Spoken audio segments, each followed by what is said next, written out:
देख लो। एक बार में हमने इतना डिलीट कर चुका हूँ, दूसरी बार अगर मैं क्लिक करता हूँ तो ये पूरी तरीके से आपका फेदर ऑप्शन यूज हो चुका है। अब आपको क्या करना है, कंट्रोल टी प्रेस करना है। यहाँ पे आपका ये सिलेक्शन बन जाएगा कुछ इस प्रकार से। तो अभी आप इसको बड़ा कर सकते हो, शिफ्ट को प्रेस करके आपको कोने से आपको पकड़ के खींचना है। तो यहाँ पर देख सकते हो, इसे कहते हैं फेदर ऑप्शन। तो ये जो फोटोज आप देख पा रहे हो, इस फोटोज को अभी हम फेदर ऑप्शन को यूज करके बताएंगे कि आप फोटोशॉप में आप फेदर ऑप्शन को कैसे यूज कर सकते हैं। तो यहाँ पर देख सकते हो, सिंपली फोटोशॉप में मैं आपको लेकर के चले आया हूँ। ये जो फोटोज आप देख पा रहे हैं, इस फोटोज को अभी हम यहाँ पे देख सकते हो कि ये सिंपली जब आप पेज में इसको लाएंगे, इस फोटो को पेस्ट करेंगे, तो ये सिंपल से जिस प्रकार से ये फोटो है उस प्रकार से ये आ जाएगा। लेकिन जब हम इसमें फेदर ऑप्शन को यूज करते हैं तो कुछ इस प्रकार से दिखाई देने लगता है। ठीक है, तो आज हम आपको फेदर ऑप्शन को ही यूज करके दिखाएंगे, जिसके माध्यम से आप बड़े ही आसानी से किसी भी पेज में अगर आप फेदर ऑप्शन को यूज करेंगे तो कुछ इस प्रकार से आपका फोटोज दिखाई देने लगेगा। तो चलिए शुरू करते हैं। अभी हम इसको यहाँ से कट कर लेते हैं। ठीक है, कट करने के बाद हम यहाँ से इस फोटो को अपने फोटोशॉप में ड्रैग एंड ड्रॉप यानी कि इस पे ला लेते हैं। फोटो हमारा फोटोशॉप में आ चुका है। अभी हम क्या करेंगे, एग्जाम्पल में एक न्यू पेज लेना पड़ेगा, जिसको हम न्यू पेज ले लिए हैं और इसको इस प्रकार से हम रोटेट कर देते हैं। इसका इमेज साइज थोड़ा सा मैं बढ़ा देता हूँ, तो 300 हमने कर ही दिया है। उसके बाद क्या करना है कि इस फोटोज को आपको सिंपल कंट्रोल ए करना है, कंट्रोल सी करना है और यहाँ पे इस पेज में कोई भी नई पेज में आपको पेस्ट कर देना है। कंट्रोल वी जब करेंगे तो इसके बाद कुछ इस प्रकार से बड़ा या छोटे आकार में ये हो जाएगा। तो उसको एक फिक्स साइज अपने अनुसार रखने के लिए कंट्रोल टी टाइप करना है। ठीक है, कंट्रोल टी कीबोर्ड में दबाएंगे तो कुछ इस प्रकार से सिलेक्शन हो जाएगा।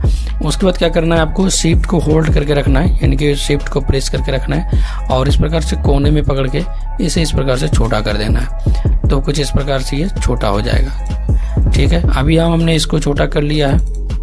ठीक है, तो अभी यहाँ पे सिंपल हमने जब इस पेज में सिंपल इस फोटो को लेकर के इस पेज में आया हूँ, तो ये सिंपल जिस प्रकार से ये फोटो था उसी डायग्राम में ये आ चुका है। लेकिन कुछ इसको फेदर ऑप्शन यूज करने के बाद ऐसा लगेगा कि फोटो जो है इस पेज के अंदर से ही उभरता हुआ आ रहा है। तो कुछ इस प्रकार से उस प्रकार से दिखाई देने लगेगा, जैसे कि अभी आपको हम इंट्रो में दिखाया। तो इसका अभी हम फिलहाल एक कॉपी कर लेते हैं आपको समझाने के लिए। तो कॉपी करने के लिए यहाँ पे लेयर पैनल आप देख सकते हो, इसका एक कॉपी बनाने के लिए कंट्रोल जे प्रेस करेंगे, एक नया कॉपी बन जाएगा। और यहाँ से टूल्स बार में यहाँ पे मूव टूल्स को सिलेक्ट करेंगे और सिंपल यहाँ से आपको यहाँ पे टिक नहीं लगा रहेगा तो आपको यहाँ से टिक लगा लेना है ऑटो सेलेक्ट लेयर पे। और उसके बाद इसे इस प्रकार से साइड करेंगे इस फोटो को। तो यहाँ पे दो फोटो हमने कॉपी किया था कंट्रोल जे करके, यहाँ पे लेयर पैनल में आप देख सकते हो। तो ये वाला लेयर 1 ये है और लेयर 2 आपका ये है। तो फिलहाल लेयर 1 तो जैसा है वो वैसे ही रहने देते हैं और यहाँ पे जो दूसरा लेयर है इसी पे अभी हम फेदर ऑप्शन को यूज करके दिखाता हूँ। सिंपल आपको चले जाना है टूल्स बार में और यहाँ पे आपको रेक्टेंगल इस प्रकार से दिखेगा, रेक्टेंगल टूल। तो आपको रेक्टेंगल टूल के ऊपर राइट क्लिक करना है। उसके बाद यहाँ पे इलिप्टिकल मार्के टूल को सिलेक्ट कर लेना है, जिससे आपका राउंडिंग सिलेक्शन बनेगा। तो अभी आप उसको फिलहाल इस प्रकार से सेलेक्ट कर लेंगे। सेलेक्ट करने के बाद आपको इसे एडजस्ट कर देना है जितना आपको फेदर ऑप्शन को अप्लाई करना है। उसके बाद जब इसको इतना आप सेलेक्ट करेंगे तो अभी आप अगर डिलीट बटन दबाएंगे, ठीक है, तो ये बीच का ही डिलीट हो जाएगा। तो इसके लिए क्या करना पड़ेगा, आपको चारों साइड इसको इरेज करना है। तो उसके लिए आपको कंट्रोल शिफ्ट आई प्रेस करना है, जिससे ये आपका इनवर्स सेलेक्ट हो जाएगा, यानी कि इमेज के आउटसाइड सिलेक्शन बनाएगा, इनसाइड नहीं। उसके बाद क्या करना है, अब इसमें बारी आता है आपको फेदर ऑप्शन को यूज करने का।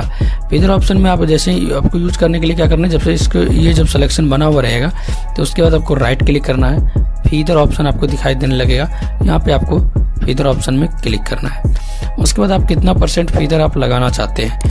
अगर आपको ज्यादा फेदर लगाना चाहते हो तो यहाँ पे आपको कम से कम 50% तो लेना ही पड़ेगा।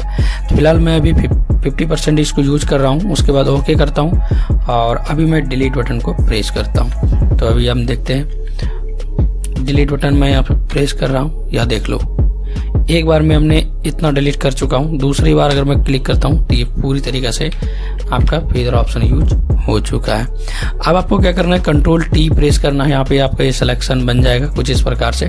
तो अभी आप इसको बड़ा कर सकते हो, शिफ्ट को प्रेस करके आपको कोने से आपको पकड़ के खींचना है। तो यहाँ पर देख सकते हो इसे कहते हैं फीदर ऑप्शन। तो फीदर ऑप्शन को यूज करने का तरीका बिल्कुल ही समझ में आ गया होगा।